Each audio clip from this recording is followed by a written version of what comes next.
Love triangles. This is a video from the perspective of a guy who hasn't seen The Summer I Turned Pretty, but is aware of its cultural impact this summer. And I wanted to just kind of discuss why are we always so captivated by love triangles? Because they show up everywhere throughout fiction, basically in all of history. Now, to start, love triangles aren't a new thing by any means. I'm pretty sure they've existed basically since the birth of romantic fiction. Shakespeare was all over love triangles. Romeo and Juliet, that was a love triangle with Count Paris. He has other ones as well, but I'm actually not that well read, so I don't really... And it creates this huge fandom and fan base when you have a love triangle involved, where people are like taking sides and going, yes, I'm Team Conrad and I'm Team Jeremiah. And it was a huge thing 10, 15 years ago, whether you were Team Edward or Team Jacob. And the thing I find so interesting about all of this is you're kind of looking at the reactions to this show, and I'm not going to spoil it and say who ends up with who, but you get two genuinely separate reactions to this show from two separate factions of the fan base, where there's some people who wanted Belly to get with one of the characters, and there's some people who wanted Belly to get with the other ones. And the people who got their way, and she ended up with the one they wanted her to end up with, are like super happy and like, yes, this is exactly what we wanted, what a perfect ending, I loved it so much. And then you can see a completely separate reaction from someone who wanted her to get with the other one that she didn't get with. They're like, what are we doing? What is this? This is so bad. I can't believe this happened. And I think this creates such an interesting dynamic, because I like a weird, like almost bittersweet, sad ending to a movie as much as the next guy, where the characters don't necessarily get what they want. But with a love triangle, this isn't like a typical just like adventure story where you want the good guy to beat the bad guy and win, and everyone's happy. Typically, they're having this whole thing where there's a kind of like a will they, won't they, and you have two characters that get together, then something goes wrong in a second installment in the series, and then one of the characters gets with another character. You've created the triangle, you've got two people after the same person. Usually, what ends up happening from there is that there's an obvious choice, that the audience will prefer the obvious choice, and then typically they end up with the obvious choice because that's how it's been written and how the story's designed. But like, it's usually like right at the end, finally one person gets the girl or the boy or the non-binary. I don't know any non-binary love triangles, but I'm sure it does exist. But then it kind of creates a weird situation where in a lot of these stories, there are genuinely two sides where they like desperately both want completely separate things to the main character. And it creates a really interesting dynamic in a storytelling way, because there are people watching Twilight who like genuinely desperately would have wanted Bella to end up with Jacob. And when he doesn't, is it the ending kind of disappointing for you? The Hunger Games as well. You kind of like have this narrative of like Katniss and Peter. She doesn't really want to be with Peter. She prefers Gale. And then you start delving into like the weird like narrative ideas of like, well, how can we make it so that the audience want her to be with this guy? And sometimes that means that there's just like a complete character assassination of one of the people in the triangle, just to make it so like, do not root for this guy no matter what. That's what I think kind of happened with Gale. Like, he just kind of became evil a little bit by the end. And then, yeah, Katniss's sister dies and he was involved with it. And so, of course, at that moment in time, even if you were like firmly Team Gale, you kind of have to go, you know what? I can't back it anymore. I guess, yeah, go for Peter. And that raises the question for me of like, is it almost beneficial to have the obvious choice? Like, do you want there to be the obvious one so that your audience are more pleased when it comes to the end of the story? Because, you know, you want people to be happy when they finish the story. And if there's like a genuine two ways it can go, and it doesn't go in the way 50% of people wanted it to go, that's not great. Like, if only 1 in 2 people like your thing, 50% on Rotten Tomatoes is not a good score. And I'm kind of like looking at this from the perspective of like, I'm someone who doesn't feel like I've ever really got delved into a fandom of love triangles in the way that I've seen the world, the internet, get captivated by the love triangle from The Summer I've Turned Pretty this year. And I was kind of wondering, why haven't I ever got involved with this? And then I realized, oh, but I have. Almost every piece of media that I love and enjoy has had love triangles in there, and I've just kind of not realized. And I know this isn't novel. This isn't like anything new. This has existed throughout history. This is probably the most like just trivial video ever made of like man realizes love triangles exist. Man realizes he's been enjoying love triangles in his manly media this whole time and is mad about it. Outside of the realm of romantic things, Star Wars has a famous love triangle that they retconned massively and kind of made not a love triangle. But you did have Luke Skywalker, Han Solo, and Leia. And I feel like if I was watching The Empire Strikes Back for the first time and I didn't know what happened, I would be so team Luke and Leia. Like, Luke's like the nice guy, just like trying to help and do, and then you've got like the arrogant Han Solo, and in the end, they obviously end up with Han and Leia together, and they're like, oh, we maybe need to just like really make sure that no one is rooting for Luke and Leia in this next movie. And they're like, yeah, she's your sister, by the way, you just didn't know this whole time. You also have Stranger Things.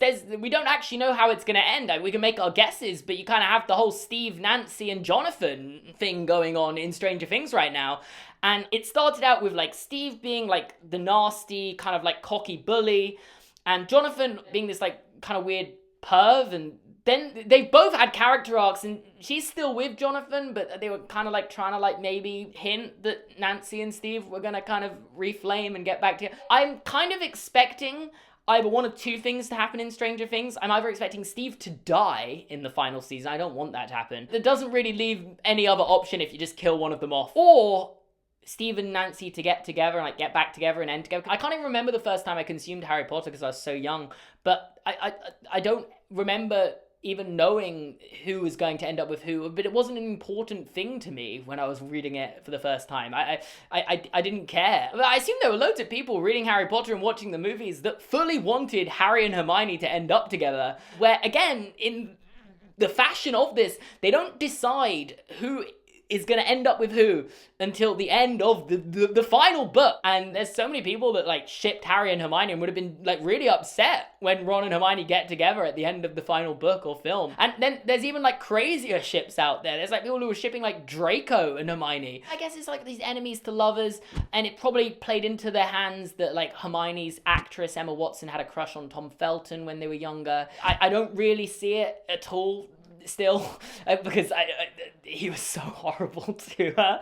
And there are way crazier and stranger ships that people have out there from all of these things. My girlfriend sent me a text saying that she will always root for the generally fiery, passionate, mildly toxic couple that's obviously destined to be together if they'd just fix their shit.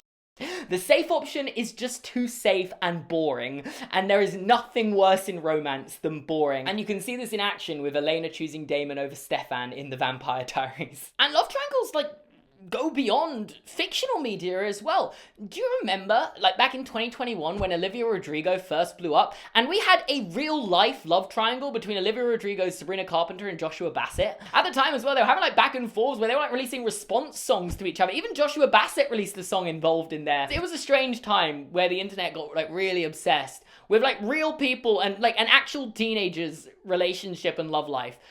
And, you know, the pandemic was a weird time, okay? What can we say? But the narrative it created was genuinely huge, and there's no doubt that this helped launch Olivia Rodrigo's career. And then we saw Sabrina Carpenter again, like, recently last year with her very successful album Short and Sweet, come up with another love triangle, this time between her, Shawn Mendes, and Camila Cabello, emphasized through her song Taste. And that was interesting to me because my brain immediately went to, was this, like, an actual, like, maneuver? Was this a strategy? Was this a way to try and get people talking about this song and the album? Because, you know, last time she got painted as the villain in that situation, and obviously humans and real people are complex, and I'm not going to be the one to be speculating about other people's relationships and their personal lives, but she got to craft the narrative this time. She got to be a bit more tongue-in-cheek with it and get to play the character she wanted to be in this love triangle, a new love triangle, a different love triangle with different people. And I don't know, I thought it was interesting how, again, the internet got so captivated by it, and it was another hugely successful song that got people talking about Sabrina Carpenter again. And I guess what I was trying to conclude is, why are love triangles just everywhere? Why are they so successful? And I guess I've kind of got there. People don't like this kind of cut and dry, obvious route of where a story is going to go. They want that more complex. They want something exciting where you can pick a side and you can disagree with people. You sparks conversations about art, and you can watch something and consume just something completely different than someone else. That is, in its essence, what fandom is. And, you know, you can change your mind over it. I found when watching How I Met Your Mother, they made the ending before they even planned to get Barney and Robin together. And then Barney and Robin were such a popular couple with the fans that the ending almost didn't work when they decided to get Ted and Robin back together. It almost didn't work. It's an unpopular ending, and it's probably the same with Luke and Leia. I don't know what the reaction was like in 1980 when Leia tells Han she loves him. I don't know if people in that moment were like, no, I really wanted Luke and Leia to end up together. And then they were like, oh my god, we're going to have to really get them on board with this Han and Leia thing. And then in the next one, they were like, yep, they're brother and sister. And she apparently knew the whole time, even when she kissed him. And I think that's why love triangles go back so far and are still undefeated at just captivating audiences' minds. Because even when it feels like they've been done hundreds of times before, there's always going to be that divide, and it creates that divide with the audience that is always just going to create that fire and have people talking about it and create that passion around something, which can't really be created with a very simple, there's only really one way everyone's going to be rooting for this to happen sort of story. Anyway, love triangles. This is what this channel's for, you know? It's just a channel for me to sit down and talk about something that's been on my mind this week. Did I bring anything new to the table? Probably not. Did I find this fun to do? Absolutely yes. And I hope someone out there enjoyed this video and just enjoyed having the insight into my mind of like learning about this. Because again, this isn't something I even really knew I was a part of. I feel like when I was like younger and like doing my first videos on my channel, I was like such like a almost like anti-romance guy. I was like, I don't care which character ends up with which other character. And now that I'm older, I understand it's such like a cool faction of fandom that people like shipping random characters together and like really wanting something to happen. And this really means a lot to people when they're watching things. And that's what Blue Shame is all about. I hope you enjoyed this video. If you did, make sure to leave a like and subscribe, and I will see you next time.